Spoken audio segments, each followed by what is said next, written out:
بسم اللہ الرحمن الرحیم۔ اللہ کے نام سے شروع کرتا ہوں جو دلوں کے راز خوب جانتا ہے۔ ناظرین، آج کا ہمارا واقعہ دل سے نکلی ہوئی دعا کا اثر ہے۔ حجت الاسلام حضرت مولانا محمد قاسم نانوتوی رحمۃ اللہ کے والد ماجد جب مرض وفات میں مبتلا ہوئے تو قیام ان کے جانثار شاگرد حضرت مولانا محمود حسن صاحب رحمۃ اللہ علیہ المعروف شیخ الہند کے مکان پر تھا۔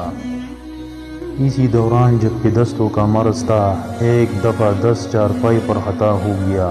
اس وقت حضرت نانوتوی بھی نہ تھے، حضرت شیخ الہند رحمہ اللہ موجود تھے اور نجاست اٹھانے کے لیے کوئی چیز نہ تھی۔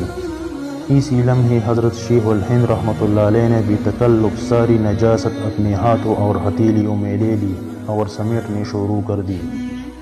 اسی وقت حضرت نانوتوی رحمۃ اللہ علیہ پہنچ گئے اور دیکھا کہ حضرت شیخ الہند رحمۃ اللہ علیہ کے دونوں ہاتھ نجاست سے آلودہ ہے اور اسے سمیٹ کر بار بار باہر جاتے ہیں اور پینک آتی ہے۔ اس پر حضرت نانوتوی رحمۃ اللہ علیہ بہت متاثر ہوئے اور وہی کڑی جس طرح ان کے ہاتھ مصروف دیکھے اپنے ہاتھ دعا کے لیے اٹھائے اور عرض کیا، اے خداوند، محمود رحمۃ اللہ علیہ کے ہاتھوں کی لاج رکھ لے۔ دل سے نکلی ہوئی دعا نے اثر کر دیا اور وہی محمود حسن رحمۃ اللہ علیہ ہند کے شیخ اور عالمگیر شخصیت بنے، جن کی فراست و جوان مردی اور جوش جہاد کے چرچے ہند اور بیرون ہند میں تھے اور ان کی تفسیر عثمانی کو اللہ پاک نے عالمی قبولیت سے نوازا۔ دل سے نکلی ہوئی دعا میں بہت اثر ہوتا ہے۔ دعا کیجئے، دعا دیجئے، دعا لیجئے۔